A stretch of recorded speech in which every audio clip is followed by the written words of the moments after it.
하나님의 은혜 평강을 빕니다. 오늘 너무 잘 오셨습니다. 오늘 예배 오신 모든 분들 하나님 축복이 가득하시기를 축복합니다. 이 시간 나 무엇과도 주님을 바꾸지 않으니 이 시간 고백하시겠습니다.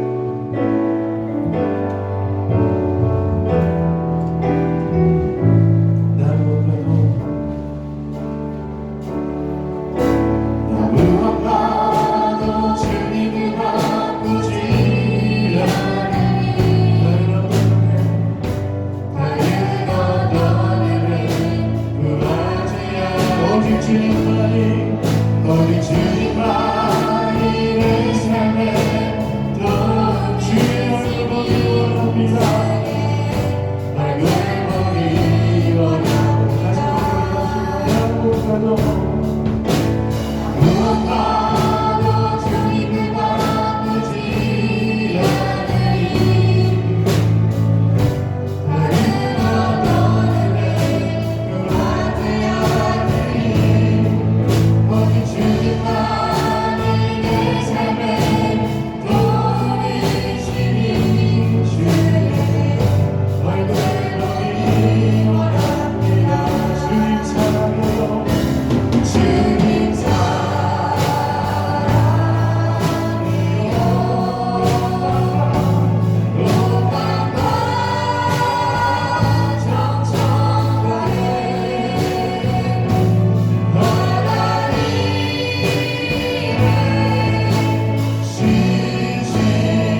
시간도 주님께서 우리를 다스리십니다. 그 다스림 가운데 하나님 바라보시면서 영광 진료로 예배드릴 수 있기를 축복합니다.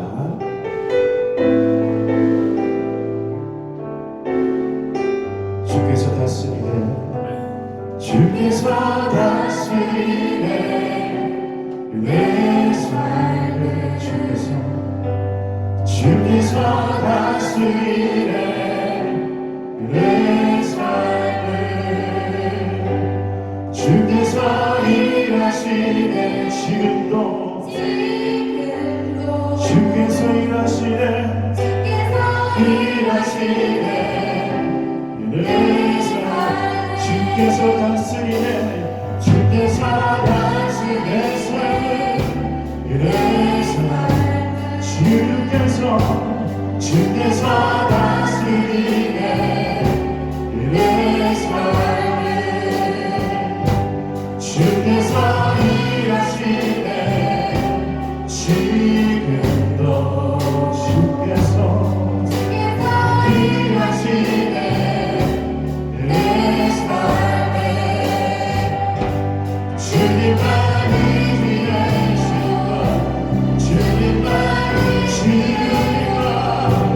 주님만을 위하여.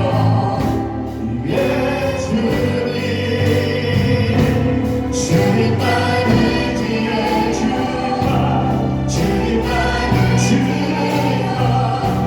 주님만을 위하여. 예 주님. 주께서 다스리네, 주께서 다스리네 이 땅을. 주께서 다스리네 이 땅을. 주께서 일하시네 이 순간. 주께서 일하시네 이곳에. 주님만을 주님만을요, 주님만을 주님만을요, 주님만을요. 예 주님. 주님만을요, 주님만을요, 주님만을요. 예 주님. 만물의 창조다, 만물의 창조다.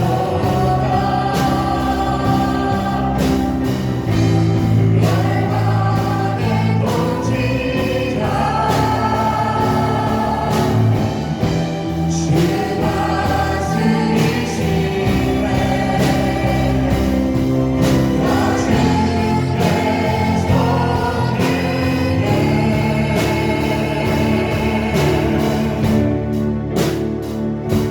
주님만 사랑해요. 주님만 사랑해요. 주님만 사랑해요. 예 주님. 주님만 사랑해요. 주님만 사랑해요. 예 주님만 사랑해요. 주님만 사랑해요. 주님만 사랑해요. 주님만 사랑해요. 예 주님. 주님만 사랑해요. 주님만 사랑해요. 주님만 사랑해요. 예 주님. 아멘. 국사님 되시겠습니다. 우리 찬송가 299장 찬송하신 후에 정정전 집사님 나오셔서 대표로 기도하시겠습니다.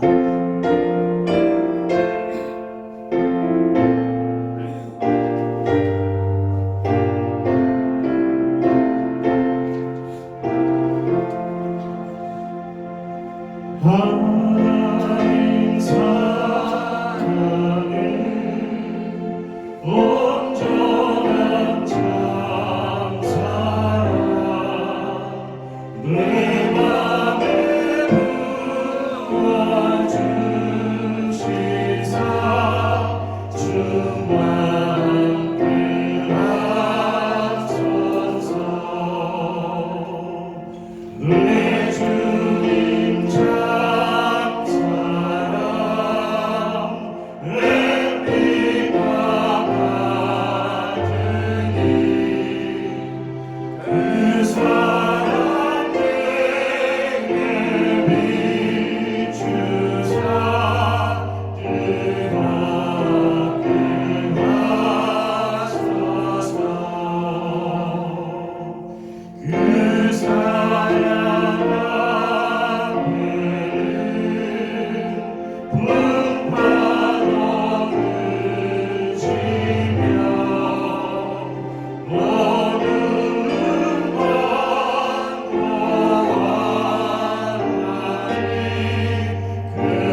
나는 것은 다 하나님을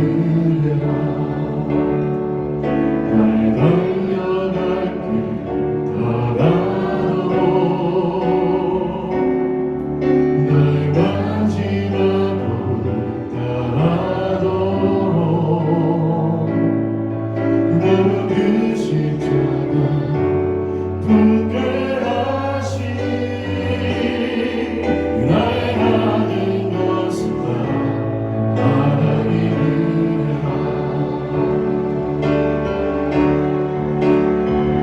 한량없는 은혜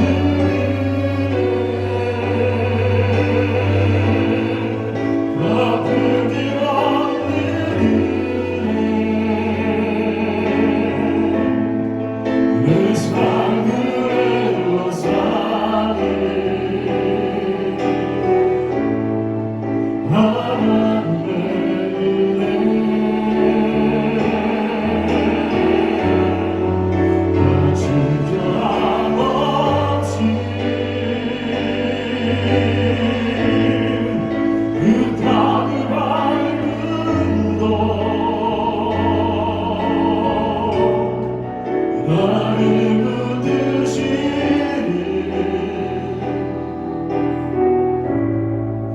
하나님의 은혜.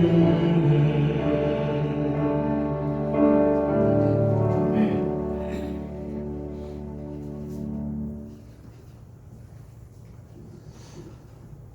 거룩하시고 존귀하신 하나님, 오늘도 이곳에 찾아가시고 우리 예배를 받아주셔서 감사합니다. 이 복된 시간 오직 하나님만 바라보며 하나님 말씀으로 드리는 시간 되게 도와주옵소서. 특별 강사 목사님을 보내주셨습니다. 하나님께서 기억해 주시는 김국태 목사님 그 입술을 통하여서 우리 교회가 마땅히 드려야 될 말씀 잘 듣고 실천해서 하나님 앞에 영광을 올려드릴 수 있도록 도와주시옵소서. 지난 한 주에도 우리에게 은혜 내려주심을 감사합니다. 그 중에 일부를 하나님 앞에 올려드립니다. 우리 몸과 마음과 물질을 올려드리오니 다 받아주시고 하나님 나라 확장하는 일에 쓰임받게 도와주옵소서. 예수님의 이름으로 감사하며 기도합니다. 아멘.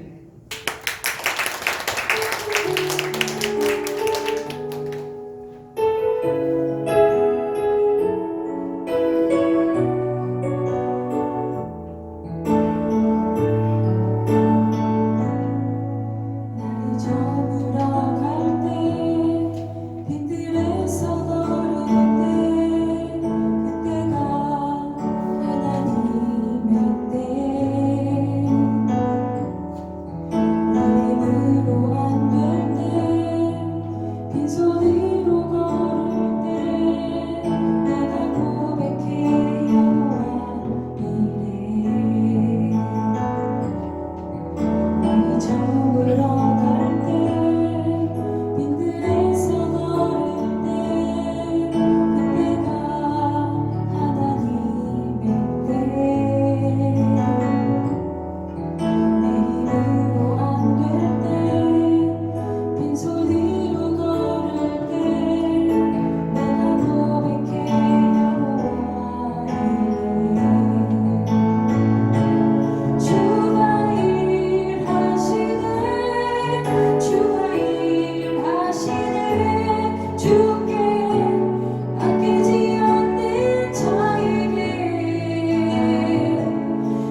일하시네 주가 일하시네 신뢰하며 걷는 자에게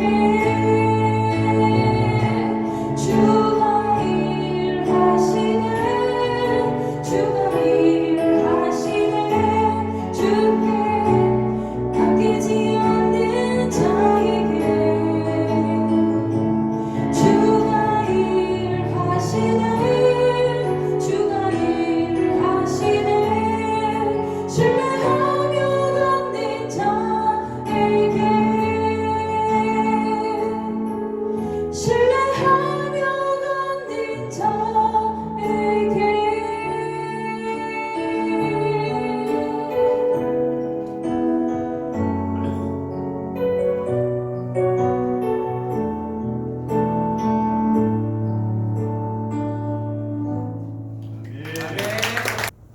예, 오늘 저는 전도서 말씀을 준비를 했습니다.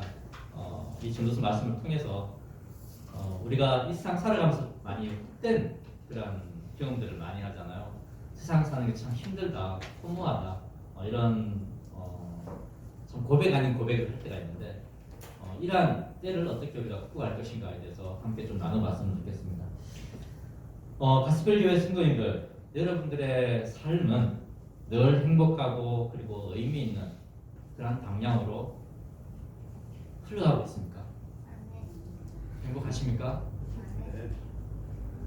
혹시 가끔씩 나는 왜 사는 걸까라는 그런 허무함에 사로잡혀서 방황하시지는 않으십니까? 내 삶은 왜 이럴까? 내 삶은 왜 이럴까? 전도서는 삶의 허무함에 대해서 참 많은 이야기들을 해주고 있어요.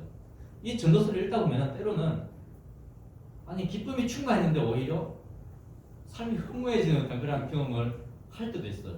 이 전도서의 저자의 그 말하는 의도를 우리가 잠깐 놓쳐버리게 된다면 오히려 우리의 삶 자체가 이 전도서를 통해서 하나님의 말씀을 통해서 거꾸로 허무해질 수도 있을 정도로 세상 사는 것이 정말 허무하다는 말에 대해서 많은 이야기들을 해주고 있습니다.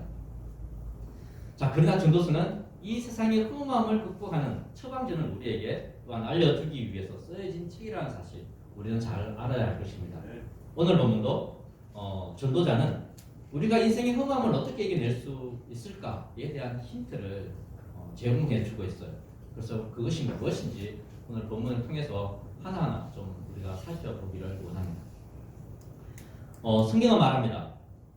성도라면 하나님의 자녀들이라면 일시적인 물질의 축복보다는 일시적인 물질의 풍요보다는 영원한 가치가 있는 것을 추구하며 살아야 한다고 말하고 있어요. 영원한 가치가 있는 것을 추구하며 1절과 2절을 보시게 되면 물질이 주는 기쁨보다는 영원한 삶과 관련된 것을 낮게 여길 수 있어야 우리가 이 세상 살아가면서 빠질 수 있는 그 허무함으로부터 자유로워질 수 있다는 말씀을 해주고 있어요. 자, 1절에 한번 보십시오. 제가 이제 설교를 하면서 사용하는 성경책은 개역 개성이 아니라 개역 한글입니다. 조금 차이가 있을지라도 이해해 주시기 바랍니다. 자, 1절에 아름다운 이름이 보배로운 기름보다 낫고 라는 이 말의 의미를 한번 생각해 보십시오. 아름다운 이름이 보배로운 기름보다 낫고. 자, 여기서 보배로운 기름은 말 그대로 감람나무에서 채취한 감람류를 일컫는 말입니다. 근데 이 감람류는 보통 이 피부가 건조해지는 것을 방지하기 위해서도 바른다고 해요. 그리고 연회 자리나 그리고 귀한 방문객들이 찾아왔을 때 또 이 감람류를 사용하기도 하고요. 뿐만 아니라 식용으로도 쓰이고 그리고 불을 켜는 등화용으로도 사용이 된다고 합니다. 또는 화장품으로까지 사용되는 것이 바로 감람류예요. 타국에서 사슬 다녀올 때면 궁중의 그 수많은 보물 가운데 이 감람류도 포함이 되어서 소개되어졌다라고 말합니다. 그러니까 이 감람류, 즉 보배로운 기름은 일상에서도 아주 유용하게 사용되었을 뿐만 아니라 귀하고 가치 있는 보물로서의 의미도 가지고 있었던 것이 바로 이것입니다. 자, 그렇다면 그와 반대의 개념인 아름다운 이름은 무엇을 의미할까요? 아름다운 이름. 아름다운 이름. 여러분들 이름이 다 있으시죠? 이름이 다 있을 거라 생각합니다. 이름이 없으면 말이 안 되죠. 네, 제 이름은 김국태예요. 김국태. 굉장히 좀 딱딱한 느낌이죠. 자, 근데 여러분의 이름에도 의미가 있듯이, 뜻이 있듯이 제 이름에도 뜻이 있습니다. 국태. 어떤 의미일까요? 어떤 의미일까요? 예, 뭐 어떤 분들은 국태 그러면은 이제 좀 나이가 드시고 또 한자에 밝으시고 하신 분들은 옛날에 우리가 그 교과서에서 배웠던 국태민안이라는 말이 있죠. 국태민안. 나라가 태평하고 백성이 평안한. 이제 그 이야기를 하시는데 그게 아니라 제가 생각하는 국자는 후분국 또는 판국이라고 해서 우편국이라고 말할 때 요즘 우체국이라고 하지만 그 국자를 쓰고 클때자를 써요. 그래서 판이 크다라고 그렇게 저는 제 마음대로 해석을 하고 있습니다. 판이 크다. 네, 저렇게 말하면 노는 물이 넓다. 네, 그래서 저는 한때 선교사로 헌신을 하고 준비를 많이 했었습니다. 예, 근데 여기서의 이름은 그걸 얘기하는 게 아니에요. 여러분들이 아무리 멋지고 아름다운 이름을 가지고 있다고 해서 여기에서 말하는 이름은 그 이름이 아니라는 거예요. 각 사람마다 가지고 있는 고유의 호칭을 의미하는 것이 아니라 다른 사람으로부터 불려지는 어떤 평탄이나 명예를 의미하는 것으로 사용되어지고 있어요. 내 이름이 아니라 다른 사람이 나를 어떤 식으로 부르느냐라는 의미로 그 사람이 어떤 믿음의 삶을 살았는지 또는 어떤 인격을 소유했었는지를 알 수 있는 그리고 그러한 의미가 담겨져 있는 불려지는 그 이름이 바로 이것입니다. 예를 들어서 우리 이런 말 많이 하잖아. 아브라함과 같은 의인 얼마나 듣기 좋아요. 그죠? 아름답잖아요. 또는 다윗을 생각하면은 그 다윗과 같은 믿음이라는 이야기를 들었을 때 우리 마음에 흡족함이 있습니다. 기쁨이 있어요. 내 믿음이 그렇게까지 불려진다라고 했을 때 말입니다. 모세와 같은 그런 강한 리더십을 가진 사람이라는 이야기를 들으면 얼마나 기분이 좋겠습니까? 자, 바로 이러한 것이 바로 오늘 본문에서 말하는 아름다운 이름이에요. 아름다운 이름. 자, 근데 이 사실은 명백하게 보배로운 기름과 대조되는 개념이에요. 보배로운 기름, 아름다운 이름. 솔직히 둘 다 가질 수 있다면 얼마나 좋겠습니까? 그죠? 둘 다 가질 수 있으면. 보배로운 기름. 세상 사람들이 그토록 갖고 싶어하는 그 모든 것을 가지면서 동시에 하나님 앞에서 정말 믿음 좋은 모습으로 우리가 살아갈 수 있으면 얼마나 좋겠습니까? 자, 근데 우리는 이 두 가지를 동시에 가질 수가 없어요. 우리는 그것을 가질 수가 없습니다. 저와 여러분은 이 둘 중에 반드시 하나를 선택해야 할 때가 옵니다. 반드시 그 때가 옵니다. 그렇다고 해서 하나를 버리라는 건 아니에요. 더 가치 있다라는 확신을 가질 때가 반드시 온다는 거예요. 왜냐하면 예수님은 한 사람이 두 주인을 섬기지 못한다라고 말씀하셨어요. 기억나시죠?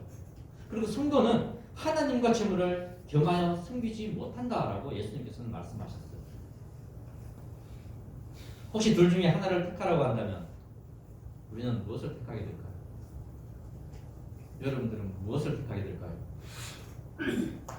오늘 본문은 아름다운 이름이 보배로운 기름보다 낫다고 말하고 있는데 과연 이 말씀을 듣고도 우리는 어떤 것을 택하게 될까요? 우리는 세상적인 성공을 통해 물질의 풍요를 누리기보다는 그리스도인으로 살면서 사랑하고 그리고 서로 존중하고 그리고 서로를 섬기는 삶을 살아야 합니다. 우리는 하나님께서 택하신 백성이기 때문이에요. 만약 그렇게 살 수만 있다면 그것이 우리에게는 가장 아름다운 이름이 된다는 것입니다. 그 삶이. 자, 제가 이렇게 말하면 성도님들은 이런 질문을 또 하고 싶어 하실 거예요. 분명히 이런 분이 계십니다. 자, 그렇다면 우리는 보배로운 기름, 그 보배로운 기름을 나쁜 것으로 생각해야 됩니까? 라는 질문을 하고 싶은 분들이 계실 거예요. 다시 말해서 이거예요. 돈, 재물, 이거는 하나님께서 싫어하시는 건가요? 부정한 건가요? 우리가 그것을 뭐 벌기 위해 노력하면 안 되는 건가요? 아마 그런 질문을 하고 싶은 분들도 계실 거예요. 자, 하지만 그렇지 않습니다. 그건 절대 그렇지 않습니다. 저와 여러분처럼 예수님을 잘 알고 그리고 하나님을 잘 섬기는 사람들은 아름다운 이름, 즉 영적으로 더 가치 있는 것을 더 추구하며 살아가야 한다는 거예요. 무엇이 더 중요한 건지를 알고 그리고 이 세상 가운데에서 하나님께 쓰임받기 위해 필요한 것들을 구하고 땀을 흘리며 노력하며 살아가야 한다는 사실입니다. 자, 그리고 그렇게 살아가는 중에 하나님께서 축복하셔서 보배로운 기름을 우리가 가지게 된다면 그것을 또한 아름다운 이름을 얻기 위한 일에 사용할 수 있어야 하겠죠. 자, 그리고 본문을 보시면 계속해서 이런 표현이 나옵니다. 죽는 날이 출생하는 날보다 나오면, 그죠? 죽는 날이 출생하는 날보다 나오면. 자, 공감하시면 좋아요 한번 눌러봐 주세요. 공감하시면.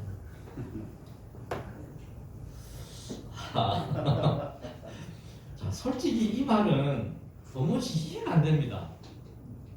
도무지 이해가 안 돼요. 아니, 어떻게 죽는 날이 출생하는 날보다 나을 수가 있습니까? 이해가 되세요? 저도 좋아요를 누르고 싶지만 너무 그래요. 솔직히 말씀드리면 방금 마음속으로 좋아요를 누르신 분들 믿음 정말 대단한 거예요. 그리고 이렇게 들으셔서 눌러주신 분들은 더 좋으신 분들 같아요.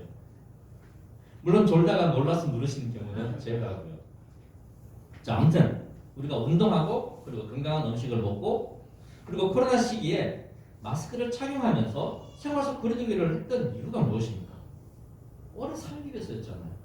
오래 살기 위해서. 어떻게든 살기 위해서. 그러면서 성경은 죽는 날이 출생의 날보다 낫다라고 말합니다. 죽음이 생명보다 낫다라고 말을 하고 있는 거예요. 자, 한번 눌러보실까요? 누르실 자신 있으십니까? 성도님들, 보배로운 기름을 많이 가지고 있는 사람들이 마지막으로 추구하는 것들이 있습니다. 많이 가진 자들만이 아니라 이제는 누구나 또 원하는 모습인 것 같아요. 우리의 삶이 전반적으로 나아졌기 때문일 수도 있고요. 바로 젊어지고자 하는 것. 젊어지고자 하는 것. 사실 이런 모습은 사람이라면 누구나 원하는 거잖아요. 그죠? 누구나 원합니다. 그래서 한 번쯤은 얼굴에 생긴 검버섯이나 주름을 제거하는 시술 해보게 되고요. 저도 그걸 보면은 몇 년 후에는 이거 한번 없애볼까? 그런 생각을 해요. 이제는 그런 생각이 자연스러운 것 같아요. 이왕 사는 거 좀 더 젊게 보이면 좋잖아요. 그죠? 그리고 좀 더 열심히 하나님 사역을 하면 좋잖아요. 건강한 모습으로. 젊고 그리고 건강해야 하나님의 일도 잘 감당할 수 있으니까. 자, 근데도 전도자는 말합니다. 당당하게 말합니다. 죽는 날이 출생의 날보다 낫다라고. 미치고 환장을 얻으시에요. 솔직히 말하면. 그렇다면 전도자는 지금 무엇을 근거로 이러한 확신에 찬 말을 하고 있을까요? 무엇을 근거로? 자, 아마도 전도자는 하나님의 나라를 그 판단 기준으로 삼았기 때문에 가능하지 않았을까라는 생각을 해봅니다. 출생의 날보다 죽는 날이 하나님의 영원한 나라에 더 빨리 들어갈 수 있으니까. 그죠? 그렇잖아요. 전도자는 이 땅에 어떤 보배로운 것이 있다 할지라도 천국의 그것과는 비교 불가하다라는 사실을 잘 알고 있었습니다. 그 믿음에 확신을 가지고 있었어요. 그러니 천국에 대한 소망과 기대감 때문에 출생의 때보다 다시 태어나는 것보다 내가 지금 죽는 것이 더 좋습니다라는 고백을 할 수 있는 거예요. 이것이 믿음, 이것이 믿음의 본질인 것 같습니다. 빨리 죽어서 하나님과 함께하고 싶은 마음이 이 전도자는 간절했던 것 같아요. 우리에게도 이러한 영원한 하나님의 나라에 대한 소망과 기대감이 있어야 하지 않을까요? 물론 사는 동안은 더 젊고 건강한 모습을 유지하면서 그리고 노력하면서 열심히 하나님의 일에 충성을 해야 되겠지만 그렇다고 죽음의 때를 생각하면서 허무함과 두려움에 휩싸여 살아가서는 안 된다는 거예요. 하나님께서는 믿는 자들에게 천국을 약속하셨습니다.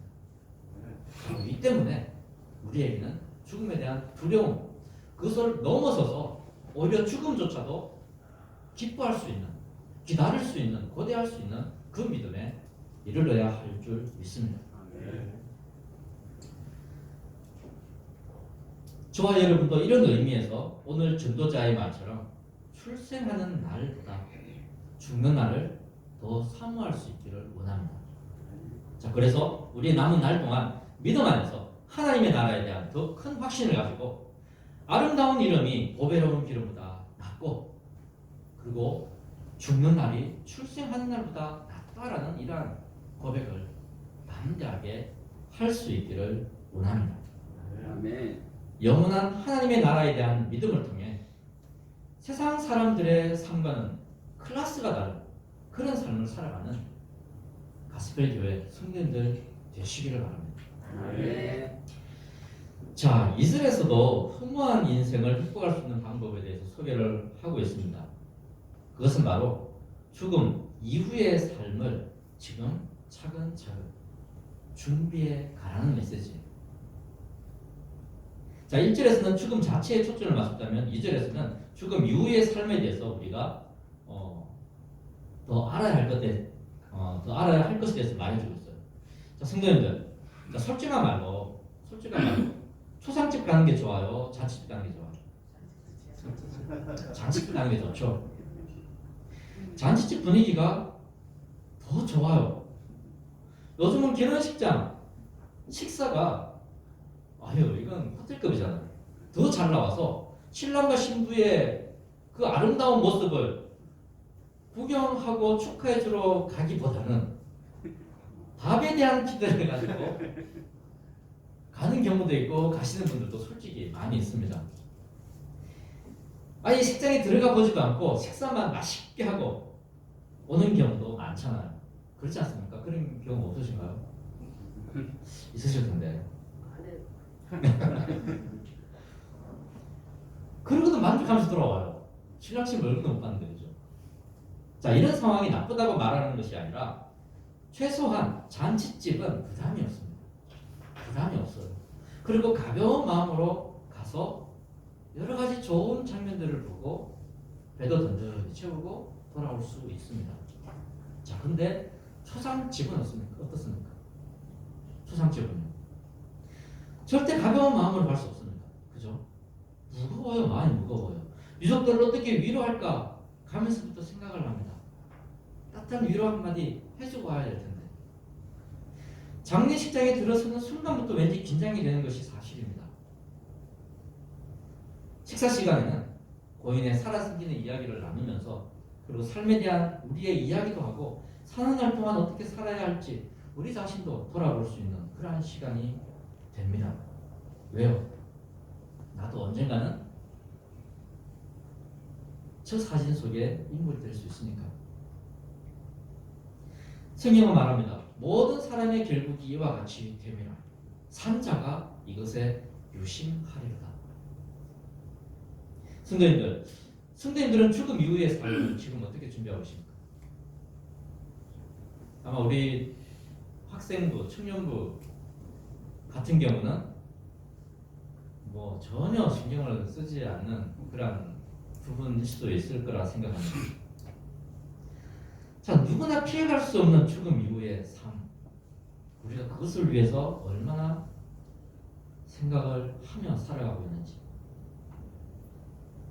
여전히 있어도 없어질 것을 쫓아서 살아가고 있지는 않습니까? 보배로운 기름만을 위해서 살아가고 있지 않습니까? 그렇다면 이제는 초상집에 이 교훈의 귀를 한번 기울여 보시길 바랍니다. 초상집에 가면 우리는 죽음을 가장 가까이서 직면할 수 있습니다. 가장 가까운 데서. 그리고는 인생이 얼마나 허무한지를 직시할 수가 있어요. 부자였던 사람들의 초상집에 가면 이런 이야기를 들려옵니다. 재산이 얼마인데 자녀들이 얼마씩 나눠 가졌더라. 자, 여기까지면 참 좋아요. 근데 재산이 많아서 자녀들이 재산을 더 가지려고 싸운다더라. 이런 이야기를 가끔씩은 듣게 됩니다. 참 마음이 아프죠. 중요한 것은 부자가 가지고 갈 수 있는 재산은 하나도 없다는 거. 그래서 허무한 것 같아요. 그래서. 근데 평생을 아름다운 이름을 위해 사신 분들의 장례식장 분위기 다릅니다. 달라요. 하나님께서는 조문객들의 입을 통해서 그의 선행과 인격과 그리고 믿음을 칭찬하게 하십니다.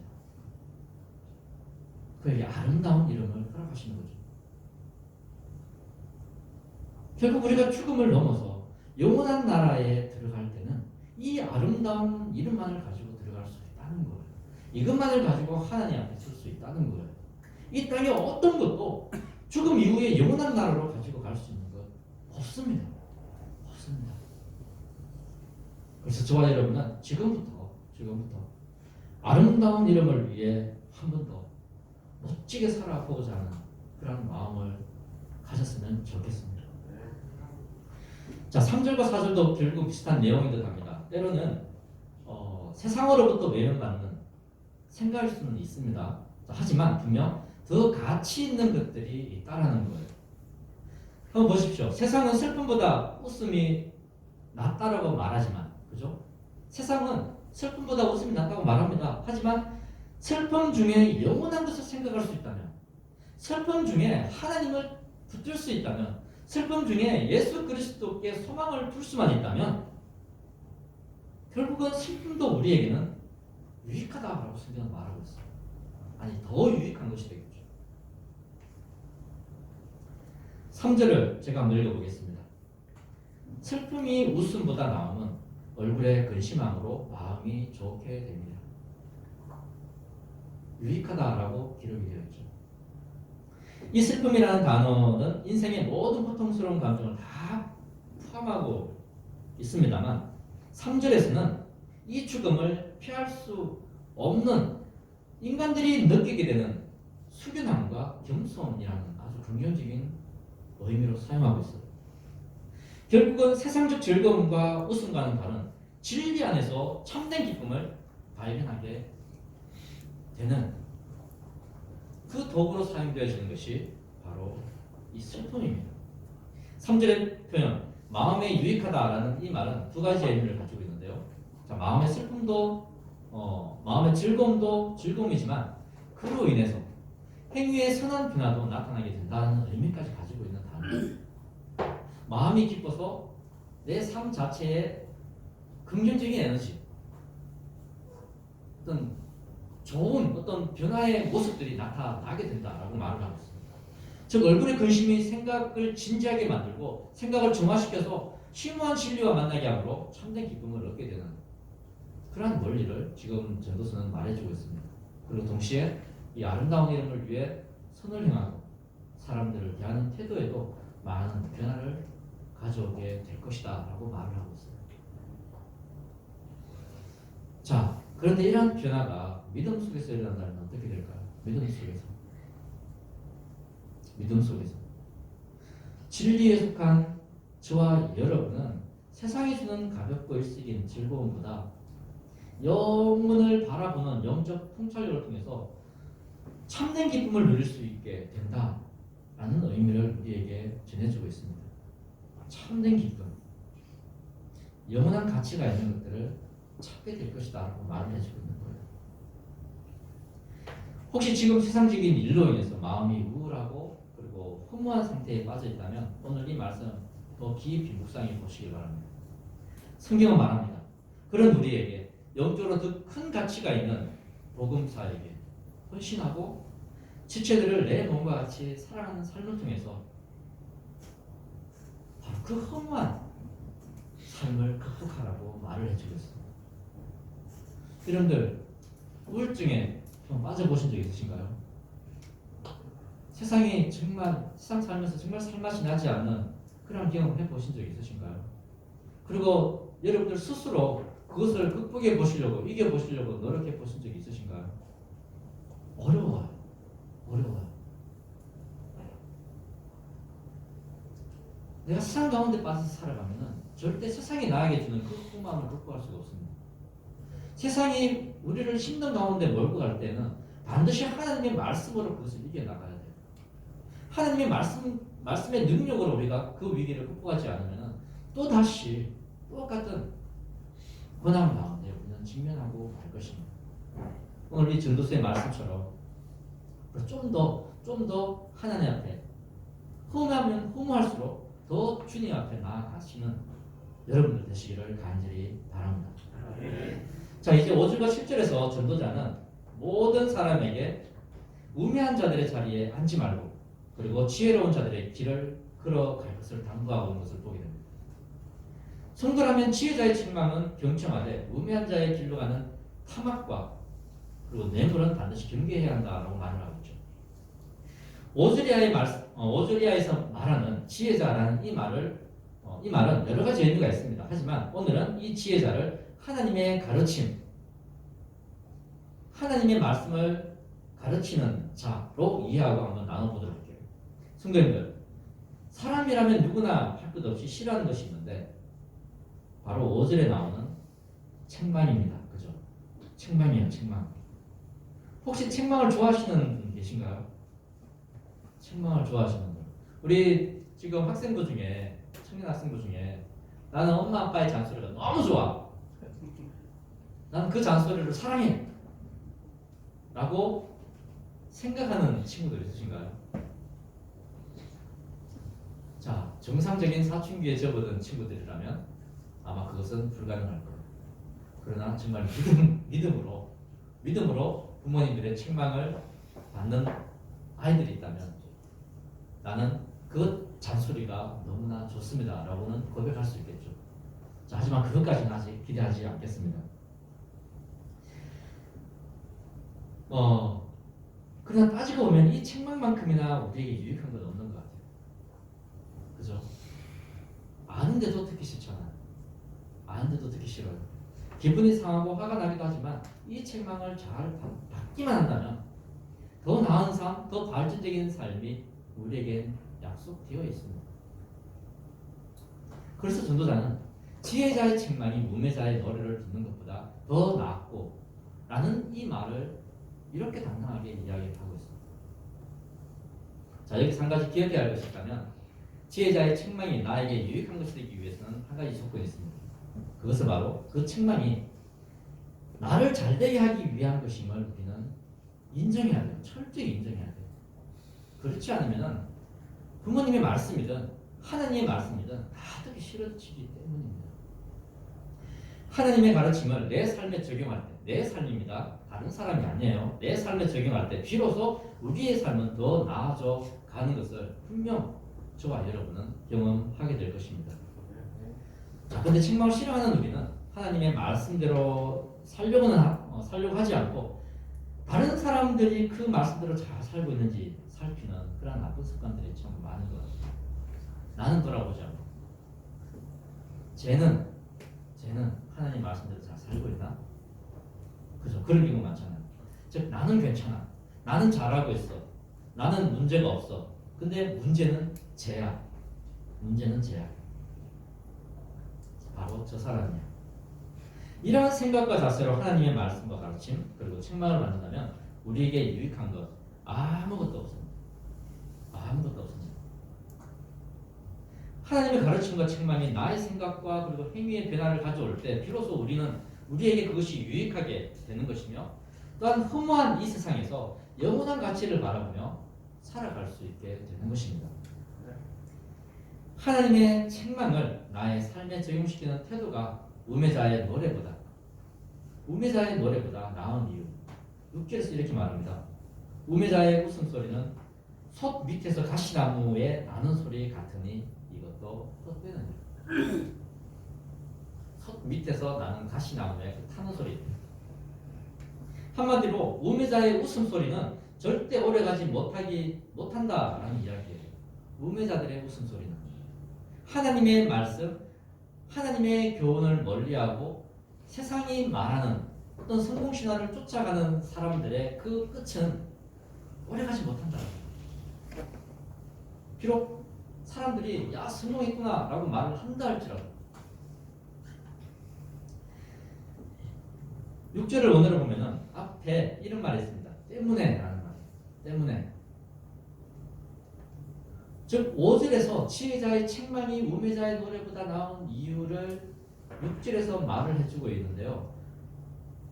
자, 혹시 성도님들 중에 시골에서 자라신 분들 계신가요? 시골에서. 네, 막 이러겠습니다.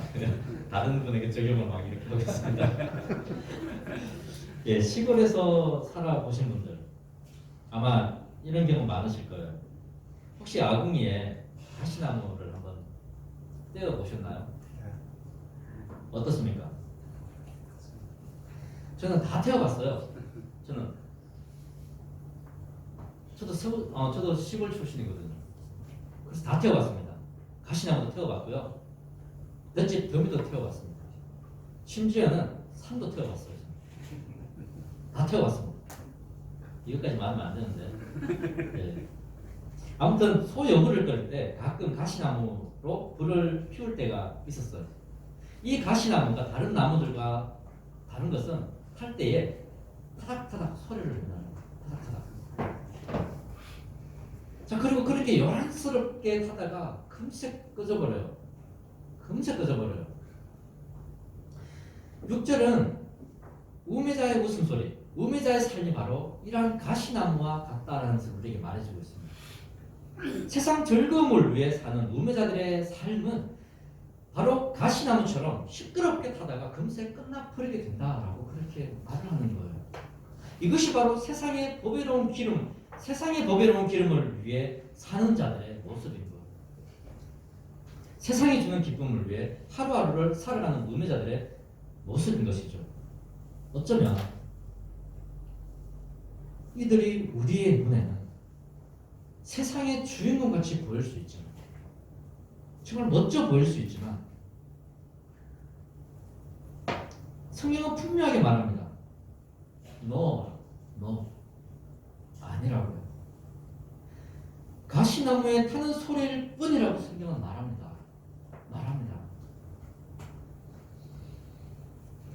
저와 여러분은 가시나무와 같은 삶에서 반드시 벗어나야 할 것입니다. 그리고 하나님의 가르침과 책망 앞에서 타인의 삶이 아니라 나의 삶을 진지하게 돌아볼 수 있는 그런 지혜로운 자의 길을 걸어야 할 것입니다.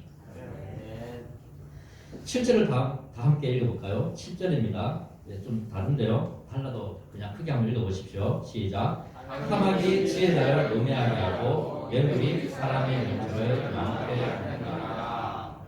예. 이 7절은 탐악과 뇌물이 지혜자의 삶도 허무하게 할 수 있다라고 쓰여지고 있어요. 열심히 신앙생활하다가 이 탐악과 뇌물 앞에 가로막혀서 그 삶을 망치는 경우가 있다라고 합니다. 다시 말해서 탐악과 뇌물을 멀리 해야만 한다라고 이야기하고 있어요. 그러면 탐악이 무엇이냐? 탐악은 욕심이 많고 사납다라는 의미를 가지고 있어요.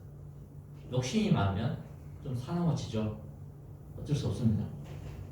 그리고 뇌물은 재물에 우리가 마음을 흔들리는 것을 이미지화 시켜주고 있어요. 가끔 믿음 안에서 지혜를 경배한 분들 중에도 이런 분들이 계시는 것을 보게 돼요. 말씀의 교훈에 항상 순종하고 교회 사역 가운데 정말 최선을 다하다가도 중요한 순간에 무언가에 집착하고 욕심을 부려서 열심히 했던 그 모든 것을 깎아먹는 경우, 이런 안타까운 경우가 있습니다.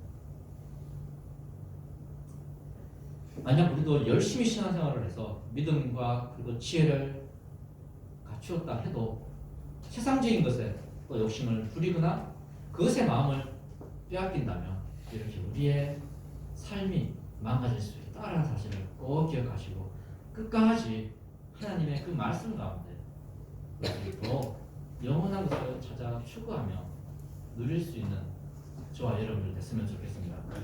결론 내리겠습니다. 사람들은 살아가면서 다양한 이유로 인생의 허무함에 빠져들게 됩니다. 그 중에 오늘 본문은 그 이유를 영원한 하나님의 나라를 바라보지 못하기 때문에 그런 일들이 생겨난다라고 말하고 있어요. 세상의 보배로운 기름을 위해 살다 보면 반드시 인생의 허무함에 빠져들 때가 있는데 전도자는 하나님의 가르침과 책망 그것에 반응하며 아름다운 이름을 위해서 살아갈 것을 우리에게 요구하고 있습니다.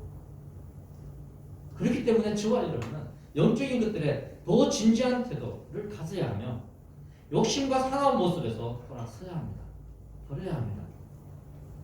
그래서 명예와 호화스러운 명예가 하나님께서 우리에게 주신 그 명예가 호화스러운 세상이 우리에게 주는 그러한 삶보다 낫고 초상집이 잔치집보다 낫고 슬픔이 웃음보다 지혜자의 책망이 우매자의 노래보다 낫다라는 이 전도자의 고백과 같은 믿음 우리의 입술로 고백할 수 있어야 할 것입니다. 우리의 인생은 세상의 것을 쫓다가 허무하게 끝나서는 절대 안 됩니다. 너무 안타깝잖아요. 내가 그 덧없는 것만 쫓다가 죽으면 어떡할까? 그러한 마음들을 가지고 사시길 바랍니다. 허무함으로 이끄는 세상의 유혹들 가운데서도 끝까지 하나님의 가르침과 지혜자의 책망의 귀를 기울이시는 가스펠 선도침례교회 모든 식구들 되시기를 이 시간 주의 이름으로 축원합니다. 기도하시겠습니다. 주의 길을 걸어가는 동안에 세상에 거들지 않을 수 없으니 감사하고 낙심하지 말 것을 주께서 전 기쁨이 되시리라. 하나님의 꿈이 나의 비전이 되고 나의 비전이 예수님의 성품이 예수님에서 나의 인격이 되고 나의 인격이 되고 성령님의 권능이 나의 능력이 되길 원하고 바라고 기도하는 하나님의 꿈이 나의 비전이 되고 나의 비전이 되고 예수님의 성품이 나의 인격이 되고 성령님의 권능이 나의 능력이 되길 원하고 바라고 기도합니다. 아멘. 오늘 귀한 말씀 주신 우리 김구태 목사님 박수로 감사드리겠습니다. 감사합니다. 이번 한 주 영원한 가치를 추구하시면서 사실 수 있기를 축복합니다. 우리 다시 한번 광고드립니다. 오늘 오후 2시에 광주 영광교회에서 한 20분 정도 이렇게 오실 것 같습니다. 우리 함께 합심 예배 드립니다. 여러분들 꼭 참석 바랍니다. 빠지지 마시고 준비해 오신 간식도 함께 나누고 복된 교제 시간을 가질 수 있으면 좋겠습니다. 열심히 기도하고 예배를 마치겠습니다. 아버지 사랑합니다. 오늘도 변함없이 우리에게 풍성한 말씀을 허락해 주셔서 감사합니다. 오늘 말씀처럼 땅의 것을 사모하는 것이 아니라 하늘의 것을 사모하며 살아갈 수 있도록 도와주옵소서. 우리 모든 근심 걱정 다 내려놓고 무엇보다 욕심도 다 내려놓고 오직 하나님 그 사랑만 바라보며 살아갈 수 있도록 도와주시옵소서. 오늘 찬양 가사처럼 하나님의 꿈이 우리 비전이 되게 도와주시고 예수님의 성품이 우리의 인격이 되게 도와주시고 성령님의 권능이 우리의 능력이 되어지게 도와주옵소서. 이번 한 주 우리가 어디 있든지 간에 예수 이름으로 승리하는 삶을 살아갈 수 있도록 도와주옵소서. 오늘 오전 예배를 받아주신 것만큼 하나님 오후 예배도 하나님 축복하여 주옵소서. 또 광주에서 오가시는 우리 모든 성도님들 하나님 붙들어 주시고 사고로부터 보호하여 주옵소서. 무사히 오갈 수 있도록 도와주옵소서. 은혜스러운 예배 드릴 수 있도록 도와주옵소서. 모든 것을 감사를 드리며 좋으신 예수 그리스도 이름으로 기도합니다. 아멘.